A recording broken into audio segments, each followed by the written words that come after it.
Chapter 1. It is a truth universally acknowledged, that a single man in possession of a good fortune, must be in want of a wife. However little known the feelings or views of such a man may be on his first entering a neighborhood, this truth is so well fixed in the minds of the surrounding families, that he is considered the rightful property of some one or other of their daughters. "My dear Mr. Bennet," said his lady to him one day, "have you heard that Netherfield Park is let at last?" Mr. Bennet replied that he had not. "But it is," returned she, "for Mrs. Long has just been here, and she told me all about it." Mr. Bennet made no answer. "Do you not want to know who has taken it?" cried his wife impatiently. "You want to tell me, and I have no objection to hearing it." This was invitation enough. "Why, my dear, you must know, Mrs. Long says that Netherfield is taken by a young man of large fortune from the north of England, that he came down on Monday in a chaise and four to see the place, and was so much delighted with it, that he agreed with Mr. Morris immediately, that he is to take possession before Michaelmas, and some of his servants are to be in the house by the end of next week. What is his name? Bingley. Is he married or single? Oh, single, my dear, to be sure. A single man of large fortune, 4,000 or 5,000 a year. What a fine thing for our girls. How so? How can it affect them?" "My dear Mr. Bennet," replied his wife, "how can you be so tiresome? You must know that I am thinking of his marrying one of them." "Is that his design in settling here?" "Design? Nonsense. How can you talk so? But it is very likely that he may fall in love with one of them, and therefore you must visit him as soon as he comes." "I see no occasion for that.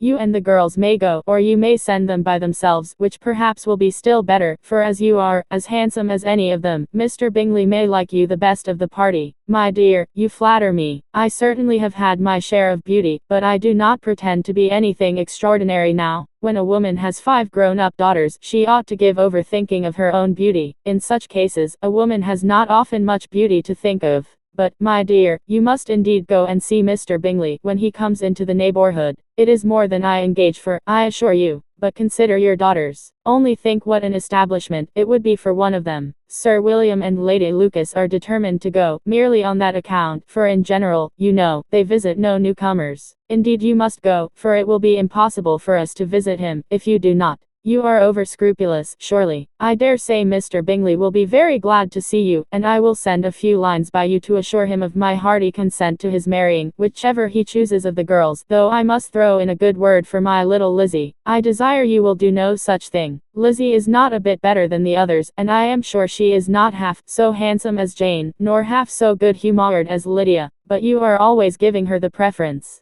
"They have none of them much to recommend them," replied he. "They are all silly and ignorant like other girls, but Lizzie has something more of quickness than her sisters." "Mr. Bennet, how can you abuse your own children in such a way? You take delight in vexing me. You have no compassion for my poor nerves. You mistake me, my dear. I have a high respect for your nerves. They are my old friends. I have heard you mention them with consideration these last 20 years at least. Ah, you do not know what I suffer, but I hope you will get over it, and live to see many young men of 4,000 a year come into the neighborhood. It will be no use to us, if 20 such should come, since you will not visit them. Depend upon it, my dear, that when there are 20, I will visit them all." Mr. Bennet was so odd a mixture of quick parts, sarcastic humor, reserve, and caprice, that the experience of 23 years had been insufficient to make his wife understand his character. Her mind was less difficult to develop.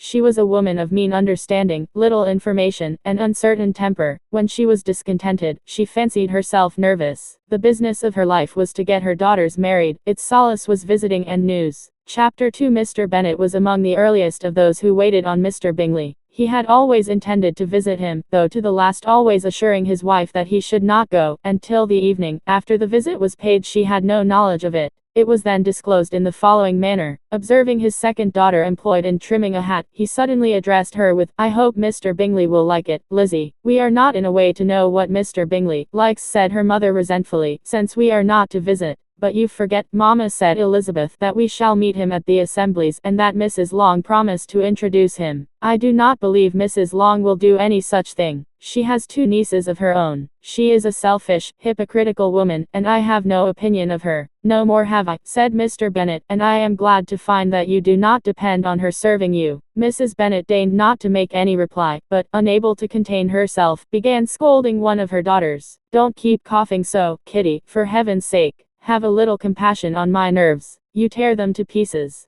Kitty has no discretion in her coughs, said her father. She times them ill. I do not cough for my own amusement, replied Kitty fretfully. When is your next ball to be, Lizzie? Tomorrow fortnight. Aye, so it is, cried her mother, and Mrs. Long does not come back till the day before, so it will be impossible for her to introduce him, for she will not know him herself. Then, my dear, you may have the advantage of your friend, and introduce Mr. Bingley to her. Impossible, Mr. Bennet, impossible, when I am not acquainted with him myself. How can you be so teasing? I honor your circumspection. A fortnight's acquaintance is certainly very little. One cannot know what a man really is by the end of a fortnight. But if we do not venture, somebody else will, and after all, Mrs. Long and her nieces must stand their chance, and, therefore, as she will think it an act of kindness, if you decline the office, I will take it on myself. The girls stared at their father. Mrs. Bennet said only, nonsense, nonsense. What can be the meaning of that emphatic exclamation? Cried he. Do you consider the forms of introduction, and the stress that is laid on them, as nonsense? I cannot quite agree with you there. What say you, Mary? For you are a young lady of deep reflection, I know, and read great books and make extracts. Mary wished to say something sensible, but knew not how. While Mary is adjusting her ideas, he continued, let us return to Mr. Bingley. I am sick of Mr. Bingley, cried his wife. I am sorry to hear that, but why did not you tell me that before? If I had known as much this morning, I certainly would not have called on him. It is very unlucky, but as I have actually paid the visit, we cannot escape the acquaintance now. The astonishment of the ladies was just what he wished, that of Mrs. Bennet perhaps surpassing the rest, though, when the first tumult of joy was over, she began to declare that it was what she had expected all the while. How good it was in you, my dear Mr. Bennet,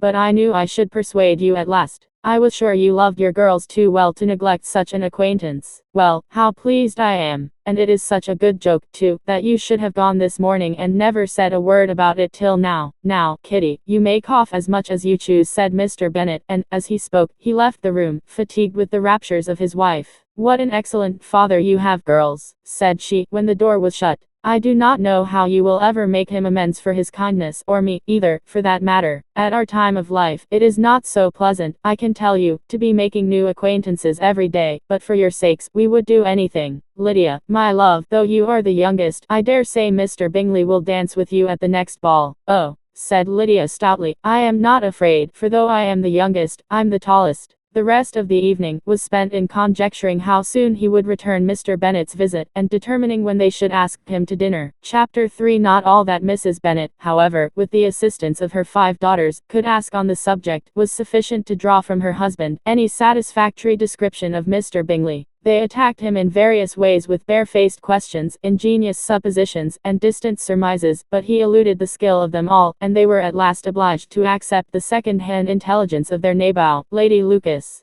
Her report was highly favourable. Sir William had been delighted with him. He was quite young, wonderfully handsome, extremely agreeable, and, to crown the whole, he meant to be at the next assembly with a large party. Nothing could be more delightful. To be fond of dancing was a certain step towards falling in love, and very lively hopes of Mr. Bingley's heart were entertained. If I can but see one of my daughters happily settled at Netherfield, said Mrs. Bennet to her husband, and all the others equally well married, I shall have nothing to wish for. In a few days Mr. Bingley returned Mr. Bennet's visit, and sat about 10 minutes with him in his library. He had entertained hopes of being admitted to a sight of the young ladies, of whose beauty he had heard much, but he saw only the father. The ladies were somewhat more fortunate, for they had the advantage of ascertaining from an upper window that he wore a blue coat, and rode a black horse. An invitation to dinner was soon afterwards dispatched, and already had Mrs. Bennet planned the courses that were to do credit to her housekeeping, when an answer arrived which deferred it all. Mr. Bingley was obliged to be in town the following day, and, consequently, unable to accept the honour of their invitation, etc. Mrs. Bennet was quite disconcerted.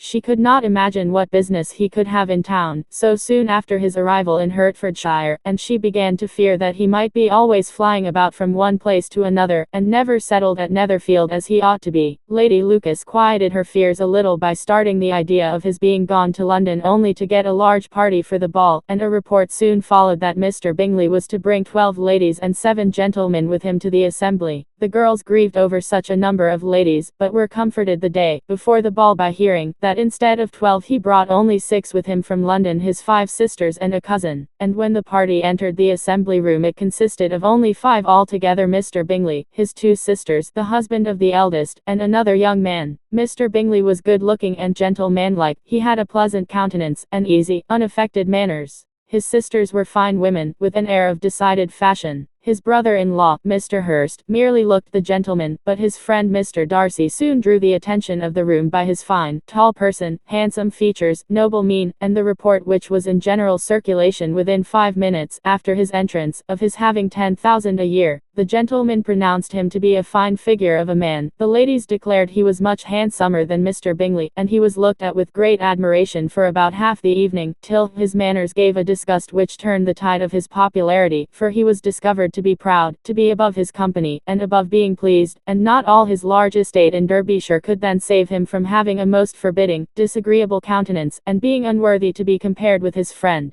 Mr. Bingley had soon made himself acquainted with all the principal people in the room. He was lively and unreserved, danced every dance, was angry that the ball closed so early, and talked of giving one himself at Netherfield. Such amiable qualities must speak for themselves. What a contrast between him and his friend! Mr. Darcy danced only once with Mrs. Hurst and once with Miss Bingley, declined being introduced to any other lady, and spent the rest of the evening in walking about the room, speaking occasionally to one of his own party. His character was decided. He was the proudest, most disagreeable man in the world, and everybody hoped that he would never come there again. Amongst the most violent against him was Mrs. Bennet, whose dislike of his general behaviour was sharpened into particular resentment by his having slighted one of her daughters. Elizabeth Bennet had been obliged, by the scarcity of gentlemen, to sit down for 2 dances, and during part of that time, Mr. Darcy had been standing near enough for her to hear a conversation between him and Mr. Bingley, who came from the dance for a few minutes, to press his friend to join it. "Come, Darcy," said he, "I must have you dance. I hate to see you standing about by yourself in this stupid manner. You had much better dance." "I certainly shall not. You know how I detest it, unless I am particularly acquainted with my partner. At such an assembly as this it would be insupportable. Your sisters are engaged, and there is not another woman in the room whom it would not be a punishment to me to stand up with." "I would not be so fastidious as you are," cried Mr. Bingley, "for a kingdom. Upon my honor, I never met with so many pleasant girls in my life as I have this evening, and there are several of them you see uncommonly pretty." "You are dancing with the only handsome girl in the room," said Mr. Darcy, looking at the eldest Miss Bennet. "Oh, she is the most beautiful creature I ever beheld. But there is one of her sisters, sitting down just behind you, who is very pretty, and I dare say very agreeable. Do let me ask my partner to introduce you." "Which do you mean?" And turning round he looked for a moment at Elizabeth, till catching her eye, he withdrew his own and coldly said, "She is tolerable, but not handsome enough to tempt me. I am in no humour at present to give consequence to young ladies who are slighted by other men.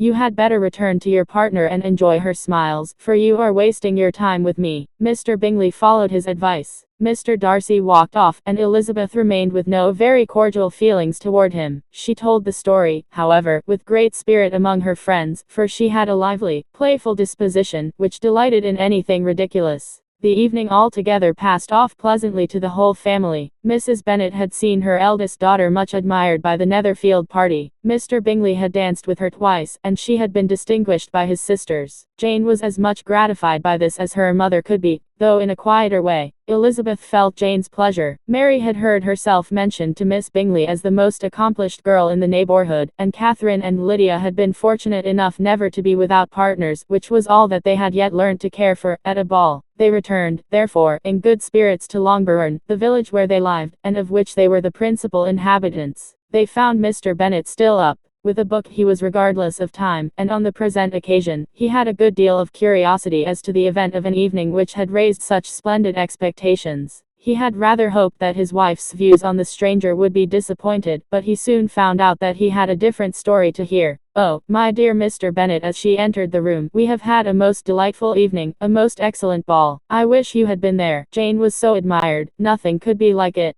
Everybody said how well she looked, and Mr. Bingley thought her quite beautiful, and danced with her twice. Only think of that, my dear, he actually danced with her twice, and she was the only creature in the room that he asked a second time. First of all, he asked Miss Lucas. I was so vexed to see him stand up with her, but, however, he did not admire her at all. Indeed, nobody can, you know, and he seemed quite struck with Jane as she was going down the dance. So he inquired who she was, and got introduced, and asked her for the two next. Then the 2/3 he danced with Miss King, and the 2/4 with Maria Lucas, and the 2/5 with Jane again, and the 2/6 with Lizzie, and the Ballinger. If he had had any compassion for me, cried her husband impatiently, he would not have danced half so much. For God's sake, say no more of his partners. Oh, that he had sprained his ankle in the first dance. Oh, my dear, I am quite delighted with him. He is so excessively handsome, and his sisters are charming women. I never in my life saw anything more elegant than their dresses. I dare say the lace upon Mrs. Hurst's gown." Here she was interrupted again. Mr. Bennet protested against any description of finery. She was therefore obliged to seek another branch of the subject, and related, with much bitterness of spirit, and some exaggeration, the shocking rudeness of Mr. Darcy. "But I can assure you," she added, "that Lizzie does not lose much by not suiting his fancy, for he is a most disagreeable, horrid man, not at all worth pleasing, so high and so conceited that there was no enduring him. He walked here, and he walked there, fancying himself so very great,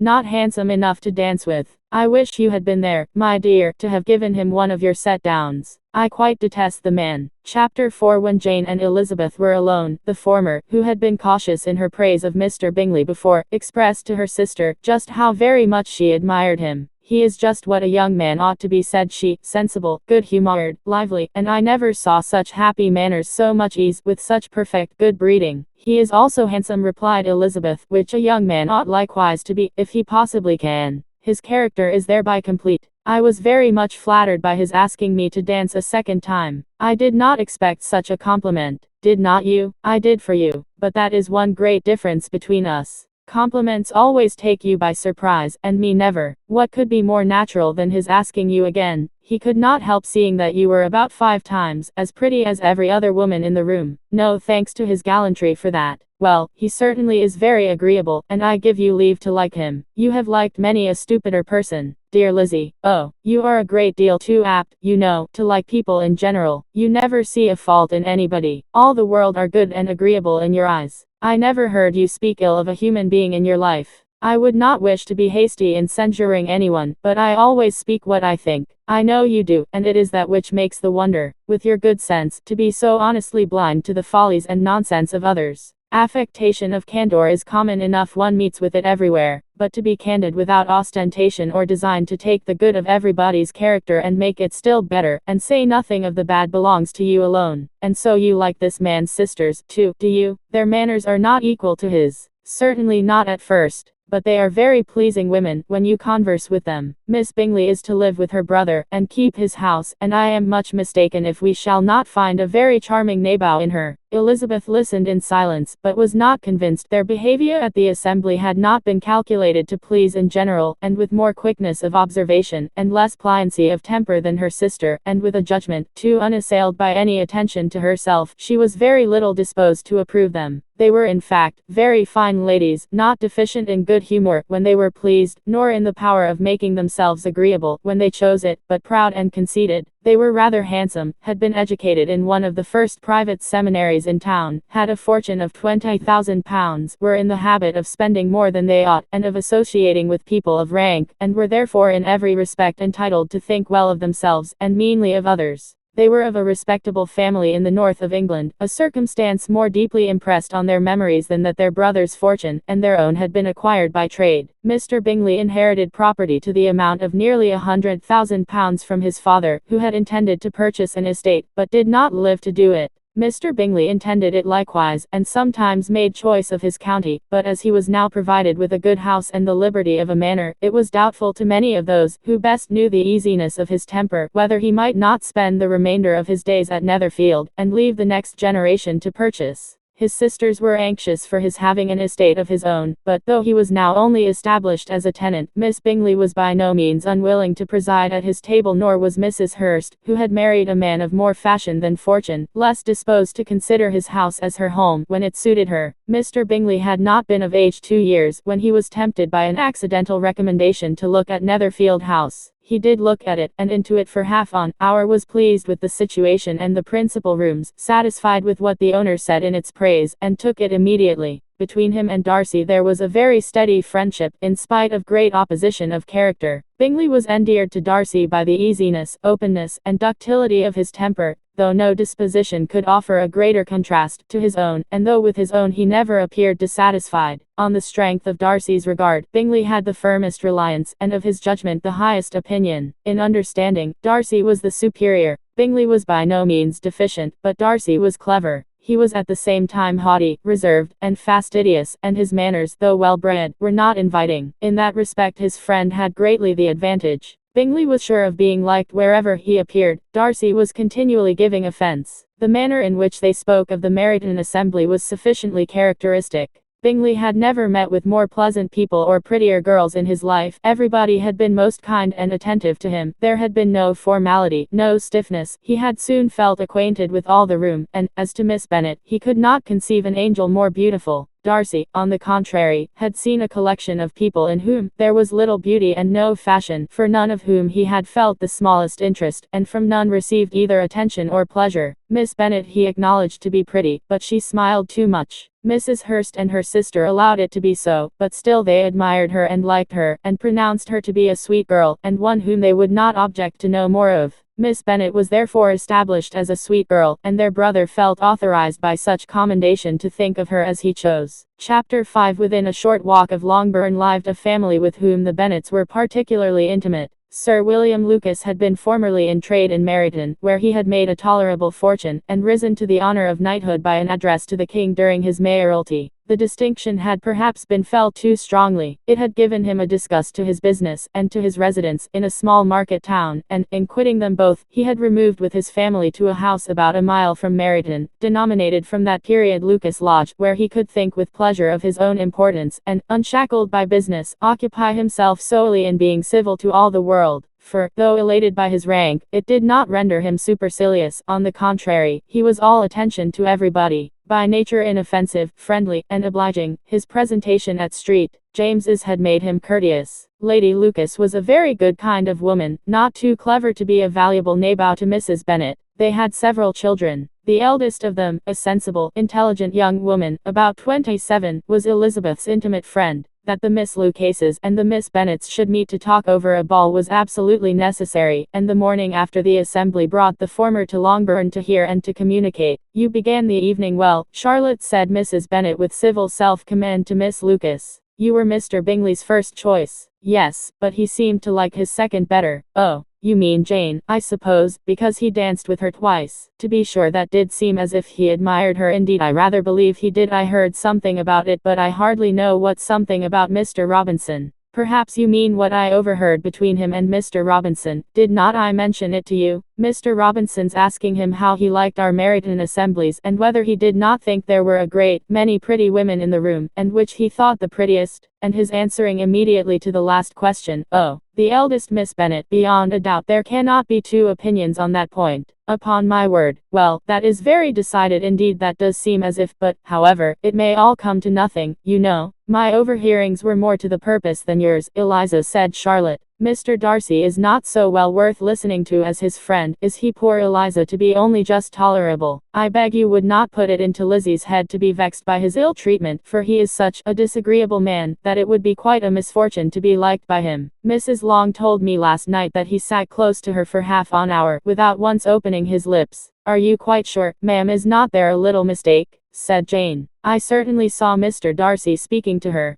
Because she asked him at last how he liked Netherfield, and he could not help answering her, but she said he seemed quite angry at being spoke to." "Miss Bingley told me," said Jane, "that he never speaks much, unless among his intimate acquaintances. With them he is remarkably agreeable." "I do not believe a word of it, my dear. If he had been so very agreeable, he would have talked to Mrs. Long. But I can guess how it was. Everybody says that he is eat up with pride, and I dare say he had heard somehow that Mrs. Long does not keep a carriage, and had come to the ball in a hack chaise." "I do not mind his not talking to Mrs. Long," said Miss Lucas, "but I wish he had danced with Eliza." "Another time, Lizzie," said her mother, "I would not dance with him, if I were you." "I believe, ma'am, I may safely promise you never to dance with him. His pride," said Miss Lucas, "does not offend me so much as pride often does, because there is an excuse for it. One cannot wonder that so very fine a young man, with family, fortune, everything in his favor, should think highly of himself. if I may so express it, he has a right to be proud.